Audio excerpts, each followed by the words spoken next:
I think of my fear when I get a little afraid or I get nervous about interviewing Eddie Wilson as putting it in a shoebox and putting it on my closet. Just set it aside. Yeah, I'll come get you later whenever I take my shoes off after I've gone and done the thing, right? I'm doing the podcast to mentor the solopreneur. That's the whole purpose of why I do it. This journey is hard. There's always pain, right? There's always fear. There's always perseverance, and there's always success.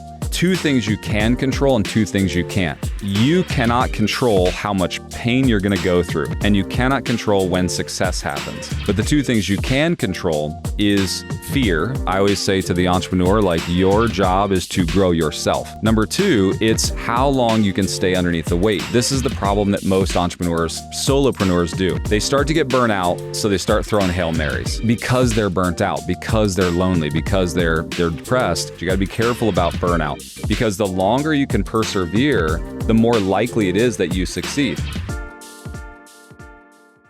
Joining me today is Eddie Wilson. He's a serial entrepreneur, an investor, a philanthropist. He's known as the king of exits, and he's the CEO of the Collective Influence. I'm here at the Aspire Real Estate Conference, and he is the founder of the Aspire to, the #1 business conference in America, which is amazing. He's trained thousands of entrepreneurs in his master classes, and particularly in real estate. Most recently, within the last year, he started his own podcast called Impact, which has really had an impact on me. I'll tell you, I'm making a play on words there. You see what I did?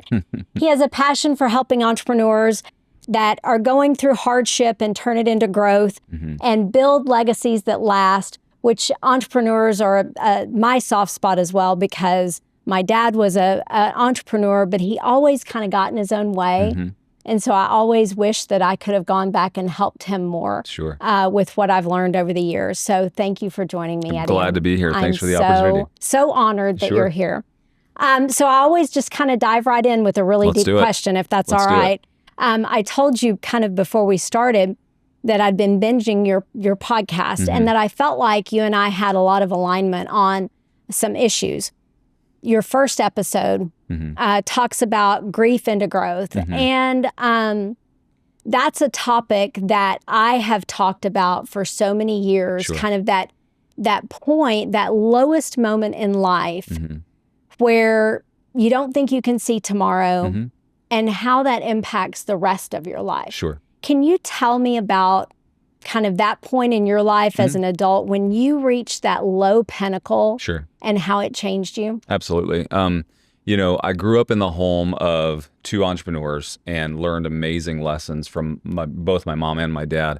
And one lesson that my mom taught me was that if you can find gratitude in any moment, that it doesn't create a ceiling in your life, it creates a catalyst in your life.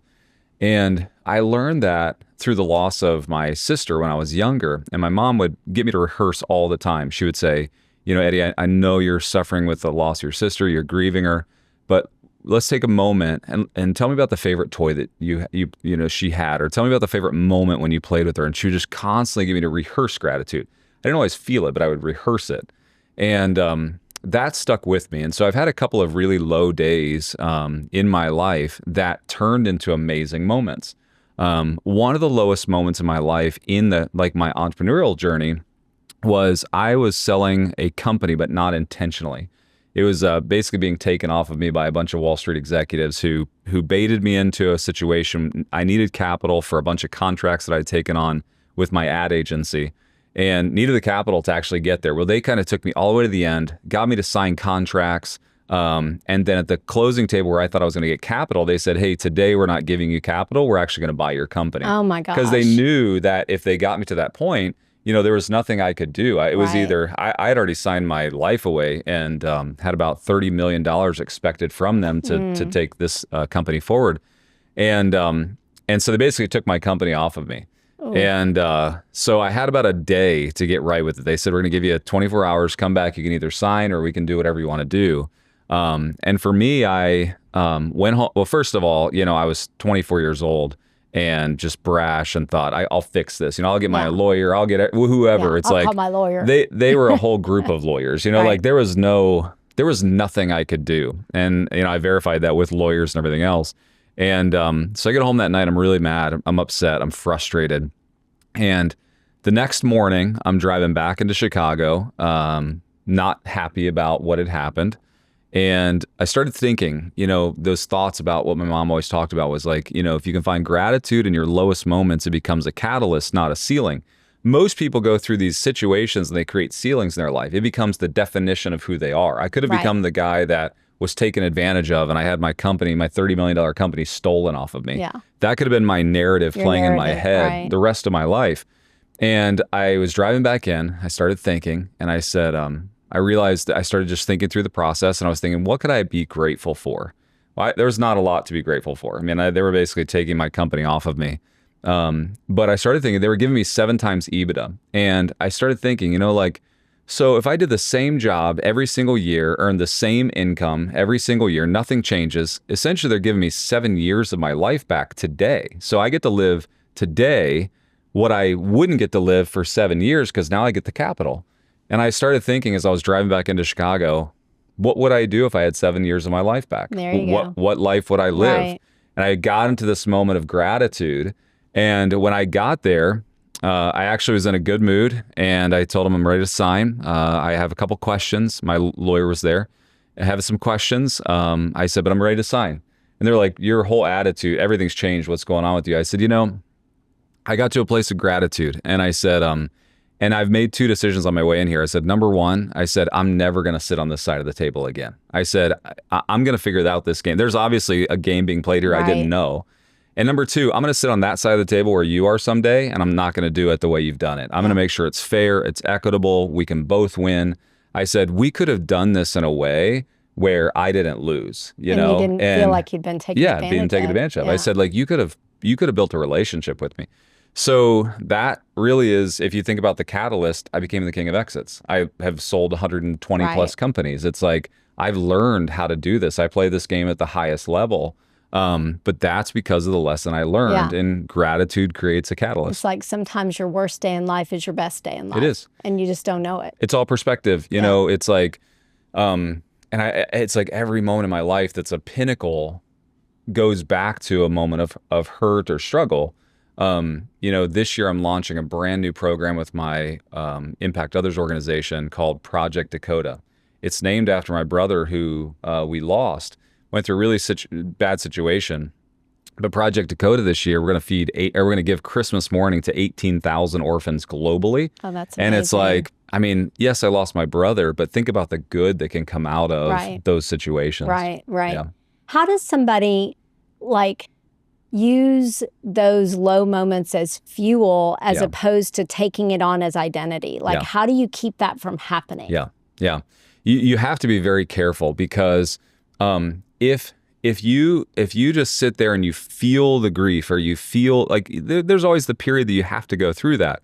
But if that becomes the definition, it becomes the perception of your life, then it is what it is. It will become what that moment is. You will always forever feel grief towards it. But I always say if you reframe something, you can redeem it. And so in reframing what that situation means to you in your life, you get to redeem it for something greater, for something better. It's like I can look at the loss of my brother and say, wow, I lost my brother. Or I can reframe it. What did I learn? What could I do with that? And then I get to redeem it and say, look at the loss of my brother, I get to go, give Christmas morning to 18,000 orphans. Yeah. So it's just like in reframing, you get to redeem. Is there something in your life that taught you how to reframe? Because I think I think that's easy to say, but when you're that person who's so low down from maybe a personal loss or a business loss, or you feel like you've failed, or maybe you come from just a bad background, a family background, and you've just never known success.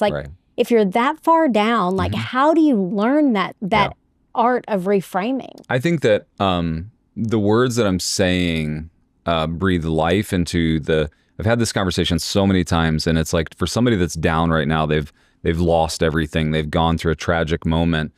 They have to understand that moment is whatever you make of it, and your life, your circumstances, your surroundings, your upbringing. It's whatever you perceive it to be, and you have to be resilient enough to not allow your perception in the negative to create who you are. I like the word agency. Every person has to take some level of responsibility for themselves. Yeah. And, I learned that at a young age, and I'm so grateful for amazing parents. But that lesson that my mother taught me in gratitude was how I reframe things. It was always like, just, okay, so I hate this moment. I despise what I'm going through, but is there something to learn? Is there something I can find? Because if you can find gratitude, it takes that self kind of focus into an awareness of what it creates. Right. And it's that practice that has allowed me to do that. It's just, what can I be grateful for? I like that. I like the gratitude, but I also like the what can I learn from this? Sure. Because that creates the growth mindset, and then you can kind of work into gratitude. If you're out there looking for like, how do I do that? How do I reframe it? I think that may be, the answer is you first start with, what lesson can I learn? What's even a basic thing that I can learn? Like you said, I'm never going to let this situation happen to me again. Sure. That may just be a basic lesson you learned, and then start reframing it into, what you're going to do next, or what you can take from it. One other small piece is, I would say, whatever that person's going through, they need to put their name and the circumstance next to it. And they need to say, like, Eddie Wilson, the person who lost his brother. Eddie Wilson, the guy who got his company taken from him. And it's like, there's something about putting the negative next to your name, that all of us have a desire for our name to be exalted, or to be like, to rise above it. We all want a persona that's greater than us. So you can put the negative next to it. It gives us an awareness of what we're doing, typically in our subconscious. And then it allows us to start seeing it and go, no, I don't want to be associated with that. That's interesting, because I think in my life, I've always kind of just glossed over failures and ignored them and moved on, kind of like a puppy dog would. You just pee on it and keep going, and brush it off your back. And not really acknowledged my failures. And so if somebody said to me, if I hadn't really thought about it, like, what was your worst failure? Like, I'm not sure I could answer that off the cuff, because it's not part of my growth mindset. Sure. But I like that kind of identifying them and then dismissing them. Sure. So then, then you've acted with intent. Sure. Yeah. That's what I struggle with, the same thing. And I get asked that a lot. Like, what was your worst failure, your worst day? Yeah. And I don't know, because it's like, if you were to ask me what my worst day is, I don't know that I would point back to the day that they took my company off of me. I am who I am because of that. So it's really hard. I don't know if I would have said the day I lost my brother or sister. It's like, because it taught me, it created who I am. So it's like, I really don't know what my worst day would be either. Right. Yeah, totally. Yeah. But in the moment, you feel it. I mean, in what I do for a living, there's so many times where I'm dealing with people who are going through personal crisis, divorce, or whatever, where, they're just surprised, shocked, reeling, depressed. And, and they have trouble reframing their life without that person in it, or reframing their life and their hopes and dreams for the future, or their hopes and dreams for their children without, the way it was. Right. And that's such a struggle for people, that I always try to come up with like those nuggets of wisdom, especially from people that are so successful, even if it's in a different, category, that can help somebody who's that low, and I love talking about those methods, those, real tactical ways of pulling yourself up out of the ditch. Sure. They're life-changing. It really does reframe everything. Yeah, totally. The next episode that really changed my life, and to me, your first episode showed alignment. So I don't know that I would say it changed my life. To me, it showed alignment, but episode 30, Love Your Fate, I think that one may have changed my life. We'll see. I'll let you know in a couple of years. But I really think episode 30 about loving your fate changed my life. I loved all 4 of the points you made in that episode. Control what you can, which I believe in that, especially when I'm in traffic. Right. Because, traffic's out of our control. We live in Dallas. I mean, right? I don't know why people get road rage, because, traffic's out of our control. There's nothing you can do about it.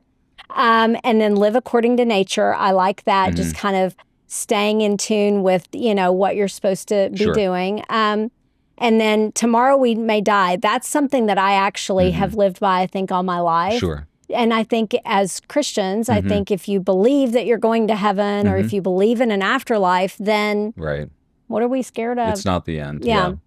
But I think whenever you started talking about love your fate and not just liking, not just accepting, not just finding the good in it, loving it. To me, you were very intentional when you use that word.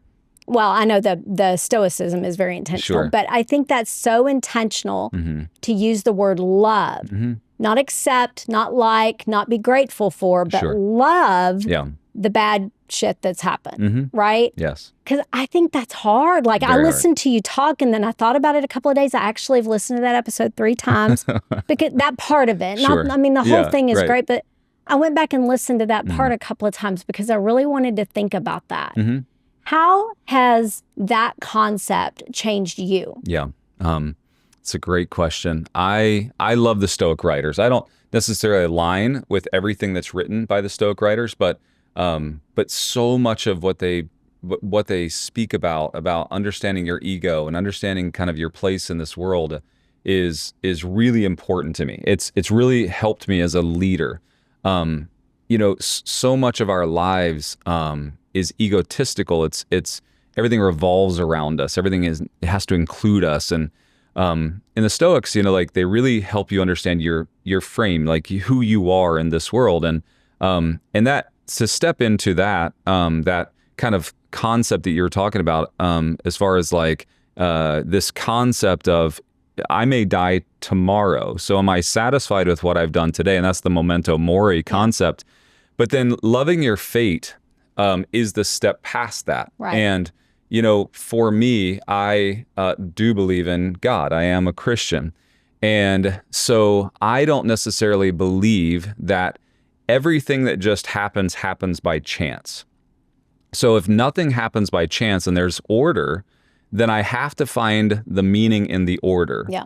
So instead of looking at every life circumstance and saying, well, I'm not sure why that happened to me, it puts this emphasis on my mind to discover, why did it happen to me? What is the meaning of this? What is the purpose of this? And so in loving your fate and love, like to break down kind of that concept, love has a million different definitions, right? I mean, we're told that love's a verb. We're told that, and I've used phrases like love is sacrificing on behalf of another without expectation of return. I think that's a piece of love. It's so hard to define love.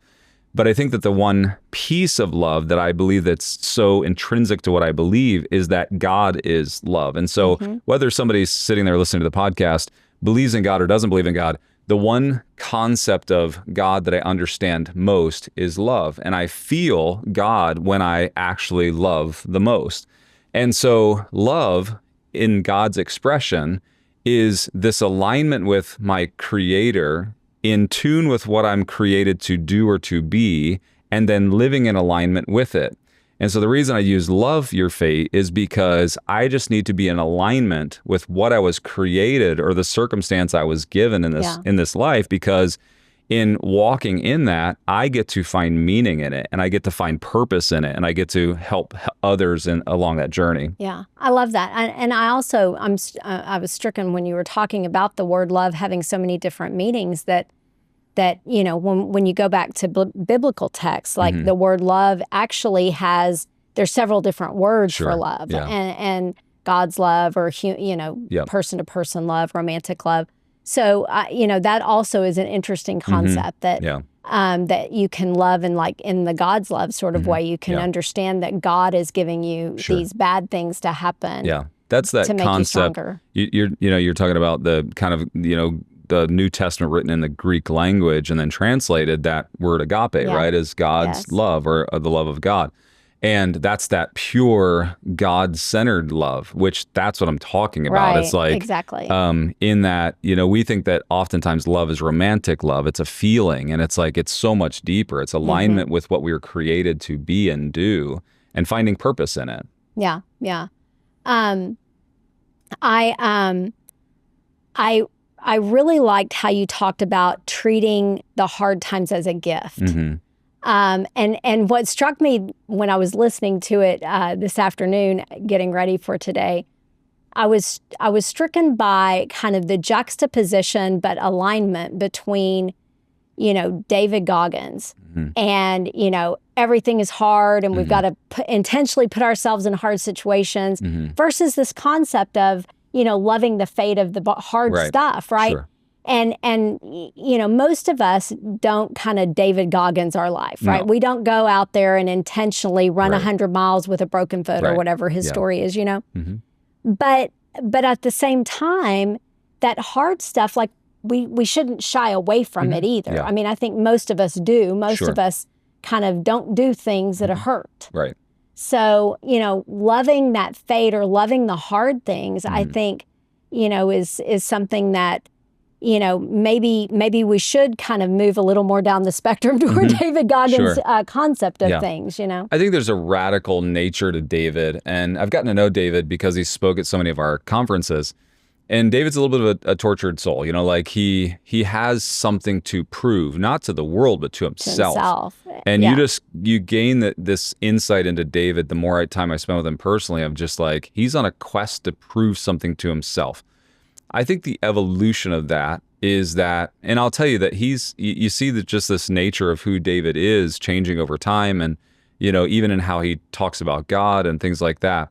I think the journey that I'm on, maybe a little bit different than David. Not that I think that David is wrong. I just think it's different. In that I'm on a journey of accepting my fate and who I am based on who God created me to be.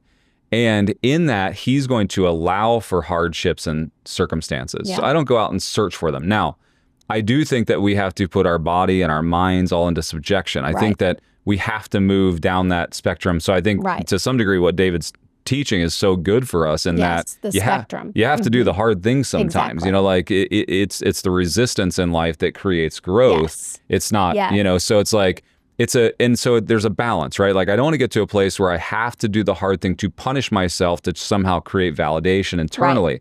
I want to be self-validated because of who I am, but then choose these hard things because of the benefits or the outcomes that come with them. I want to be outcome minded versus process minded. But isn't that how we create grit? And I know you talk a lot about your boys. I was on an airplane the other day and it wasn't hot. I mean, it was a little stuffy, but it wasn't hot. And there was this, I don't know, youngish girl, junior high age girl, who had a little handheld fan and she was fanning herself, trying to get off the airplane. And I sat there and I kind of pondered this thought, having listened to your podcast, of like, maybe her parents should make her experience it being stuffy. It wasn't hot. None of us were sweating. Right. But maybe we should make our children experience some discomfort so they'll build grit, they'll build resilience so that, when they're a grown up and I don't know, the power goes out. Right. They're not just dying, Yeah, resilience, grit, all of that is so intrinsically needed, especially in an entrepreneur. Yes. I invest in a lot of passive companies these days, and I invest in the jockey, not the horse. I'm investing in the person. And what you want to know is not how can they take this company to $1 billion. You want to know, what are they going to do when they get kicked in the teeth? Like 100%. What happens when they have their worst day? That's right. And that's where, that's why I lead with that question. It's so important, because that's where leadership is. Leadership 100%. Is when you're in the mud. It's not when you're on the mountaintop. And I know this is why y'all often have David Goggins, but I think maybe that is his purpose in life, is to, teach people that, I think so, through the extreme, but that there is a way, a path to learning that grit and resilience. Yeah, I think that I always say this, if you were to take some people and you were to put them in front of a drill instructor, the drill instructor would have no impact on them because they would just be frustrated and aggravated at the drill instructor. However, some people respond to the drill instructor. They're like, yes, sir, I'll do that. I can get through these hard things. I can do these push-ups. I look at David more like the drill instructor. And what I'll say is that oftentimes when you're in a broken state, not just like an agitated state, a truly broken state, you need a drill instructor. You need somebody who's going to yell at you and say, you've got this. Like, you stand up, take control of your life, do this. But, to a CEO who's, who actually is in process and fairly, it's funny, the people that kind of let's say, attract to David's message, oftentimes are the ones that have the most broken situations. You hear them in our audience all the time. And so his voice cuts through the noise to the people that really, really need it. And I think that's a good point, I think that it's something tactile that a person who is that low down in the ditch can hang on to. Yeah. I can take action by being physically, physically active, to the point of extreme. Like that is an action I can take that I can lift myself up out of this ditch with. And then maybe they can get their mindset, because he talks so much about mindset, that then affects their mindset, that then affects their confidence, that then will lead to other things. Yeah. And I think that's so great. All right, episode 7. Okay. Loneliness of solopreneurs. You cited the statistic that is shocking, but yet not shocking, right? That 75% of solopreneurs are concerned about their mental health, and 56% are actually diagnosed by a doctor or mental health professional with anxiety, depression, or stress. And I think you equated that to about 41 million solopreneurs in our country. It's a large amount. You talked about the grind and kind of this balance, right, of as solopreneurs, we got to go out there and grind, right? And yet, on the other hand, we also have to balance. Sure. So how do you talk to us? This is especially a women entrepreneur question, right? Whenever I mentor women entrepreneurs, I constantly get the question, how do I balance my life? How do I balance my children? How do I balance, my husband? How do I balance keeping the house and be an entrepreneur? So how do you talk to that? My podcast really came out of a place of me wanting and desiring to help that specific group of people. Well, like when you're you're shooting a podcast, oftentimes in your mind, you're thinking through like, who is the person I'm talking to? Especially mine, which is more monologue style. In my mind, every time as I began to build these podcasts, I think about the solopreneur, because no one helps the solopreneur, and it's such a massive amount of people. Absolutely. And people, as they grow and they have 5, 10 people working for them, they've got enough money, they find a tribe, they find a group of people that support them. But the person that's sitting at home alone by themselves building something, it's a lonely place.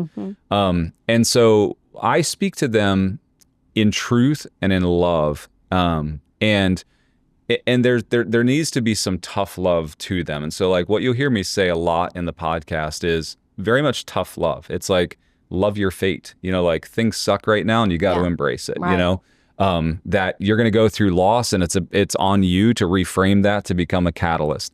And so I'm speaking to them. And so in my mind, I'm doing the podcast to mentor the solopreneur. That's the whole purpose of why I do it, is because they don't have the capital to hire a coach. They're sitting there by themselves and they don't have a tribe. They don't know who to go to. They don't have a secretary that's going to come in and support them if they're down that day. And so, it's like that's what I do. So literally the words of every podcast are framed specifically for this group of people.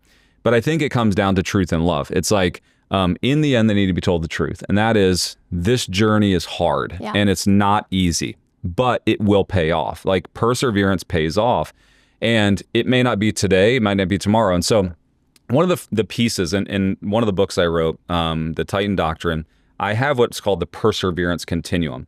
And I say that there's kind of 4 pieces on this journey of an entrepreneur. And, I always say that like there's always pain, right? There's always fear, there's always perseverance, and there's always success. Now, 2 things you can control and 2 things you can't. You cannot control how much pain you're going to go through. Like starting a business is painful, and you can't determine it. You don't know when the customer is going to start buying. You don't know when you're going to get to critical mass, and you cannot control when success happens. But the 2 things you can control on that journey is fear. I can control fear by adding knowledge. The greatest counterbalance to fear is always knowledge. It's information.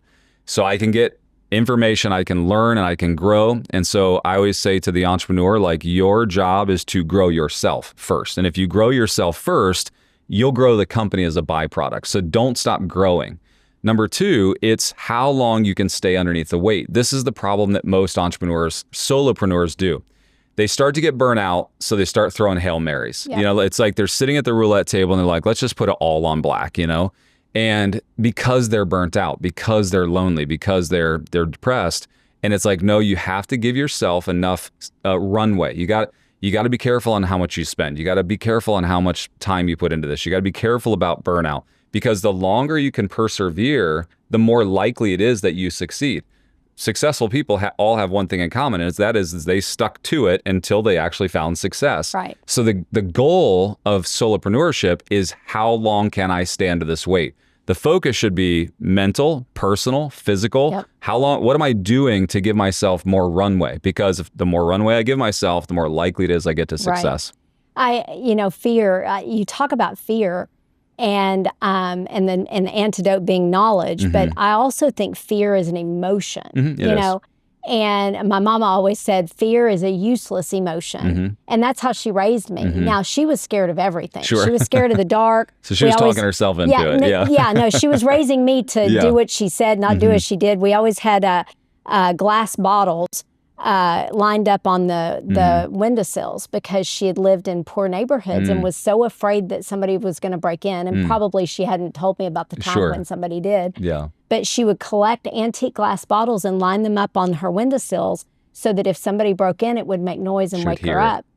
And but yet, on the other hand, she would teach me and drill into me that fear is a useless emotion.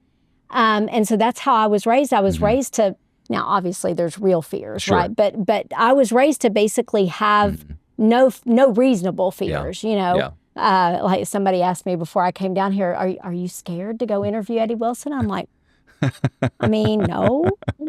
I mean, I've asked people questions for 30 years. Sure. Like, you know. Yeah. So, so I think to me, that's a point about fear, is not only can you not really control it, but in a way you can control it with knowledge. And that's like today, preparation. And then you can control it by acknowledging that it's a fear. And the way I think of it is, I think of my fear when I get a little afraid or I get nervous about interviewing Eddie Wilson.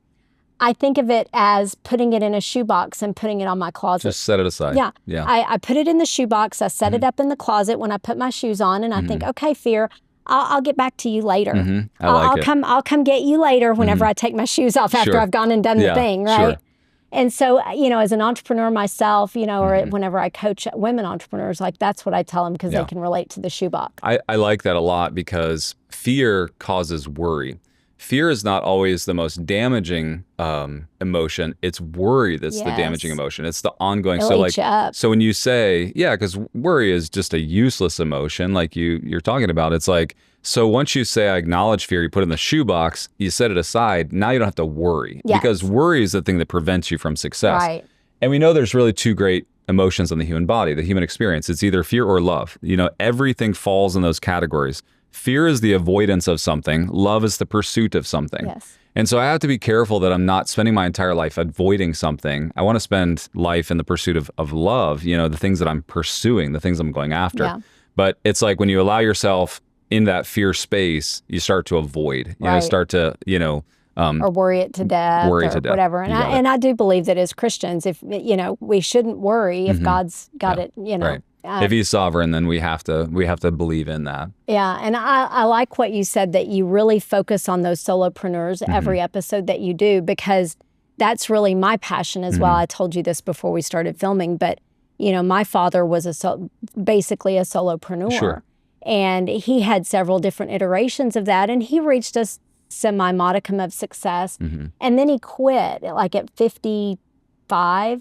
He sold his company, thought he had made enough money, and he quit, but he didn't have health insurance. And then he got sick. Wow. And then he didn't have enough money. And then, it was a very big struggle. Sure. And I think that for me, going to law school, studying entrepreneurship as an undergrad, and then kind of living this life of basically helping entrepreneurs in crisis protect their business or whatever, that has been the driving force for me, is that solo entrepreneur. And for me, I see my dad. Sure. That I wish I could go back and help him with some of the struggles he had. So I think I really got that, even if it wasn't like said out loud from your podcast. Yeah, I speak to the solopreneur, but the reality of it is that, every entrepreneur out there that's listening, they feel like it's for them. And that's because when you speak to the solopreneur, even those, like the most lonely people I've ever met are Fortune 500 CEOs.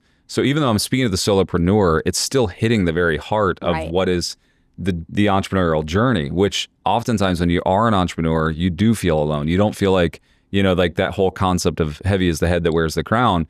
It's like when you're at the top, when you are the person where the buck stops with you, there's loneliness. So then it's like, then they think I've gotten so many text messages. I actually got a text message the other day from the former CEO of Arby's who had been listening.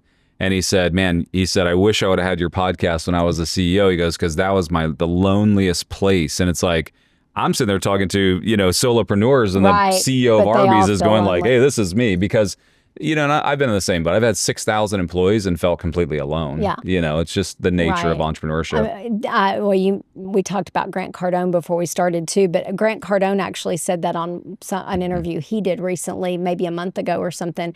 He actually said that. He's like, I'm surrounded by all these people and I love all these people and they're all my teammates. But at the end of the day, this is the loneliest job, because at the end of the day, I'm the one that has to make the decision. I'm the one that has to live with it.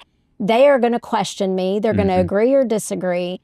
But the lonely position is the one that has to make the call. Right. Yeah. And great leaders are right about 80% of the time. And I always say that to the bigger CEOs that I've helped coach over the years. You have to make quick decisions. And when you make these quick decisions, you have to be right 80% of the time. You can't be right 100% of the time, but a majority of the time you have to be right. And you have to be okay when your own people take shots at you over the 20%, because the speed at which we make decisions, the iterations, are what make us successful. It's not about being 100% accurate. It's about being accurate enough to keep the company moving and the ball rolling forward. Right. Done is better than perfect. Exactly. So what are the strategies for coping with that loneliness though? Yeah. The strategies for coping with the loneliness, which I think I went into a little bit in that podcast, was number one, getting okay with your lot in life, like being okay with it. Like It's part of being an entrepreneur. It's part of being. If you don't want to be lonely, yeah. don't be an entrepreneur. Go back to a W-2 job, right? Like that's the nature of it. JOB. And so if you're going to be an entrepreneur, there is going to be moments of loneliness. Number two, it's about finding a tribe to run in. It's like find people of like-mindedness, and so whether that's your church or it's a meetup group or whatever it is, like find someone. Most entrepreneurs, they compound the loneliness by just staying in their place of work or in their home, and they just isolate themselves. Or work themselves to death. So you cannot isolate. Like you have to, and I naturally do that because I want to solve the problem. So I get hyper focused and then I isolate. When you isolate, then you don't have these outlets or these relief points. And then thirdly, you have to find something that builds you. It's like the more time you spend building you, then the easier it is to kind of let go of, for instance, most solopreneurs, their identity is tied to their business. Yes. They are the product. They are the service. They are the life coach. They are the whatever, the electrician. Once you start building you, so find something that inspires you, that helps you grow. Go do that thing, because then it helps you separate your identity from the business or the work you do into who you really are. Right. I wonder if that's kind of that point of being significant to others too, that giving back place. It is. And I find that the end goal should be purpose, because purpose drives everything. Purpose allows me to stand or wait when I shouldn't be able to stay under that weight. In the concept of finding the tribe of people, I think sometimes it's hard to find a tribe if you've got goals and dreams and you're trying to build and scale. It may be hard. One of the concepts that I have learned recently is this concept of putting yourself in rooms with people that are doing greater things than you. 100%. And the what is it they say that if the 5 people you're around don't inspire you, go find 5 more. Right. And so one of the ways to do that is to picture yourself in rooms where people are doing greater things than you are, and then you'll learn from them. Sure, you absolutely have to.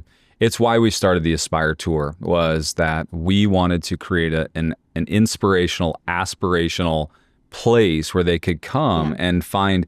I don't fit in. Most entrepreneurs don't fit in, and they have this sense of they lack belonging.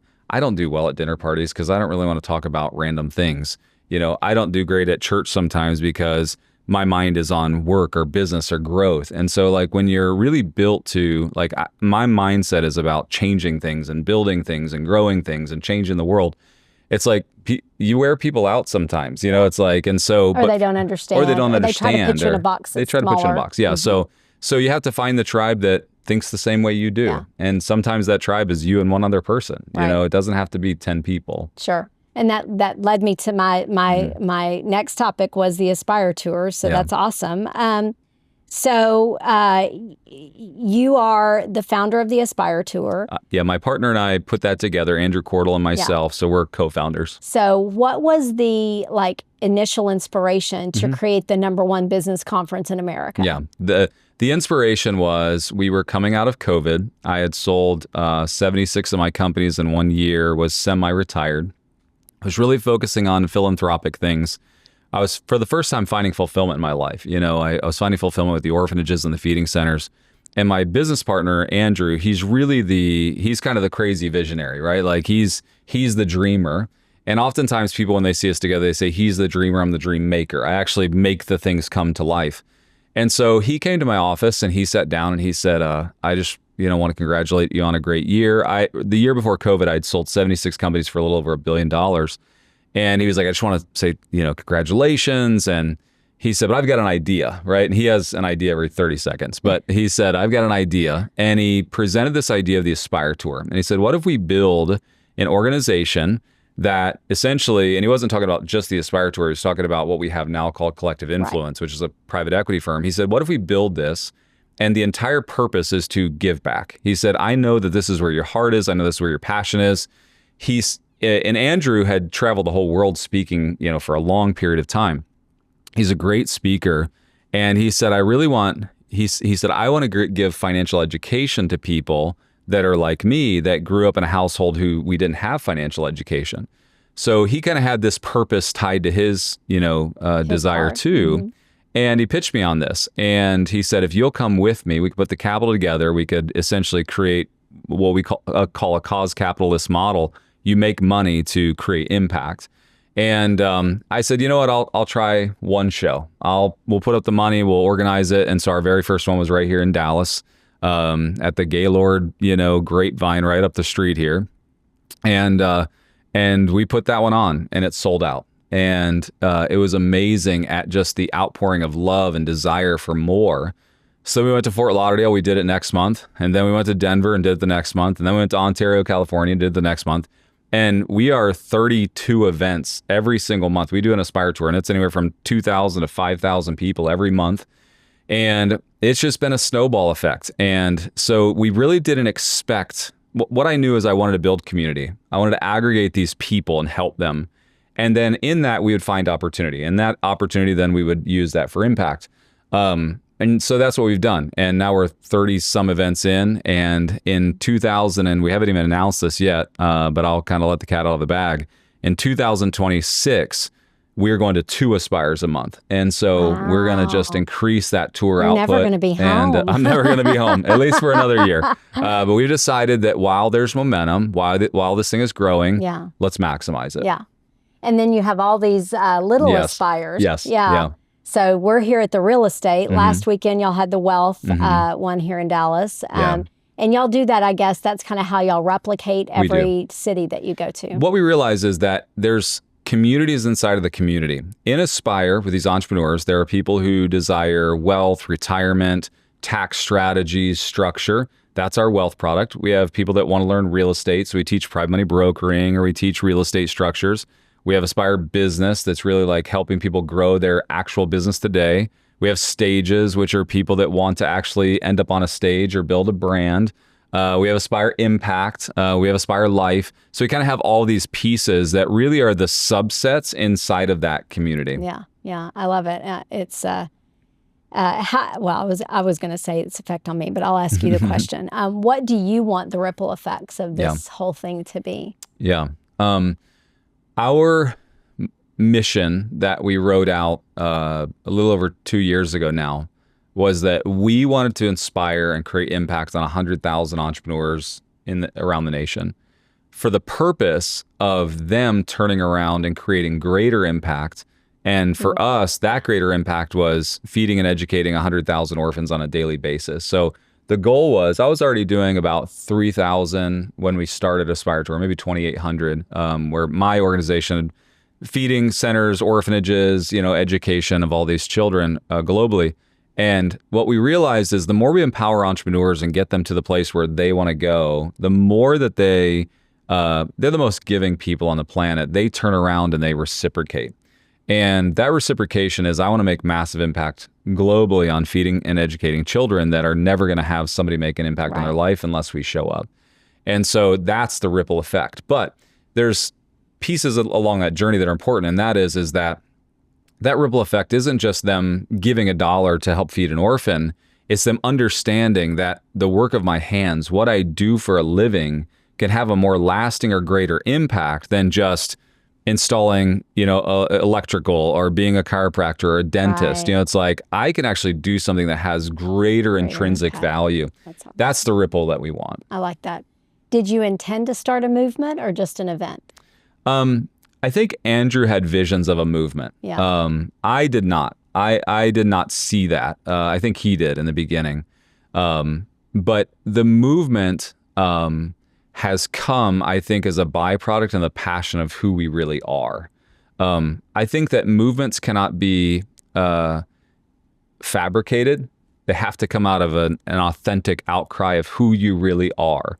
People see it and they know, is this real? Is Eddie really, I really go to these foreign countries and I really roll up my sleeves and I really want to make an impact. And you put it on social. And I just want people to see it. And so Andrew really does come from, a situation where, he grew up on WIC and he grew up in a difficult situation, but has literally built something out of his life from an entrepreneurial kind of mindset, and then wants to help these people from a wealth perspective get to what they want and leave legacy. It really is who we are. And I think that that's what's created the movement. I don't think it was like we just put on a good show or we put big celebrities in the house. I think it was our heart and passion was displayed and is displayed on stage. And people are like, oh, I can align with that. Yeah, I like that. Yeah. What book has made the biggest impact on your life? I give you the Sunday school answer and say the Bible, but I won't let you do that. I normally say not the Bible, but I did that to Tim Story, and guess what I got? The Bible. The Bible. And that was the only answer I got, the Bible. And if I got more specific, it was Proverbs. I love Tim. He's awesome. I do too. He's been such a great mentor in my own life, and I use him a lot. But for me, I think the book that changed everything, and I pay homage to him all the time, it's Ryan Holiday, who's one of the Stoic writers, a modern day Stoic writer, has a little bookstore down in Austin, Texas. He wrote Ego is the Enemy. And, I think to me, that's the book that changed everything, because it wasn't Good to Great, or it wasn't like all these like fantastic business books, all of the Patrick Lencioni books. And I'm a voracious reader. I love to read. Yeah. But Ego is the Enemy did something in my mind, and more importantly in my heart, where it said ego is like, it's actually like building this persona of who you are that's greater or more than you are. And everything that you want is on the other side of that. To the degree that we pull that down, we actually make greater impact. And so much of our pursuits are self-centered, based out of a need that we have for validation or whatever it is, value. And when you can put that away and you can come humbly to any situation where it's not about Eddie Wilson, then greater good comes out of that moment. And practicing that on a daily basis has really made a massive difference. It's made a massive difference in my family. It's made a massive difference in my business. It's made a massive difference in my personal life, with my relationships. So it's been huge for me. Yeah. What book are you reading right now? So I actually I've got a lot, and I read a bunch of weird things. That's why I asked this question, because literally all the entrepreneurs and the successful people I ever interview, they are readers. Yeah. I've always heard that leaders are readers, and not necessarily all readers are leaders, but it's like there's something about reading that is constantly developing who you are that allows you to lead better. So I always have 2 or 3 going on at the same time. And the one I just finished from Ryan Holiday, which was fantastic, is called Stillness is the Key. And that was an amazing book too. He's got a brand new one coming out on wisdom. But I'm rereading for the 4th time a book called Awareness. Right now it's in my bag, and it's Anthony DeMello, who's he is a priest. He's a really fascinating guy from India, who wrote in the early 1900s, and it's most of his lectures. And his concept is that, and he talks about attachments and how all attachments to some degree have the ability to create pain in our lives. To the degree that we attach to things, it creates pain. So it's about understanding, or the awareness of how we create this pathway of pain in our life. Now, some pain can be good, but it's those attachments that bring that pain. So it's a critical awareness of what am I attaching myself to? And it can be my own desires, it can be my own expectations, it could be the people in my life. It's the 4th time I've read this book. It's super fascinating, and it's just, there's something in it for me that I know I have to keep going back and searching. That's interesting. That's like the concept of it's better to have loved and lost than never to have loved at all. Correct. Yeah, that's interesting. I think you may have already answered this question, but I'm going to ask it again anyway. Mm-hmm. What's the best piece of advice you've ever been given, and by who? Man, I've had so much good advice. My mom, the thing I talked about earlier, just, that gratitude creates catalyst. I think the best piece of advice, and I've had so many good pieces of advice, but my father really lived the advice in front of me that made it tangible. My father was an entrepreneur who really had to kind of shape his own way, and he would live out this concept of really managing your fear. And he really gave me a good relationship with fear. But then the other thing that he kind of talked to me about was time. And he would constantly say to me, Eddie, if time is your most valuable asset, then why don't you manage your time versus managing your money? The whole world spends time managing their money versus their time. And that concept of really building time management practices in my life came from my father. And he would give me that advice constantly. He would do things like, I would say, I want to buy this car at 16. And he would say, well, how much is it? And I would say, it was $1,800. He said, no. How many hours do you get to work a week? And I would say 10. He said, how much do you make an hour? I said, $5. He said, so it's $50 a week. He said, so divide that into the 1800s. This car is your time. It's not your money. Right. Like how much of your life are you giving for this car? Is it worth it?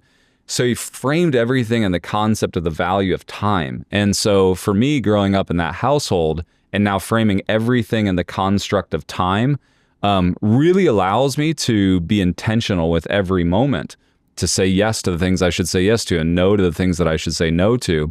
And I think that that's the most, if I look at just the success of my life, it really is tied to that concept and those pieces of advice from my father. If today were your last day, what do you want your legacy to be? Yeah, that's the memento mori side. Yeah.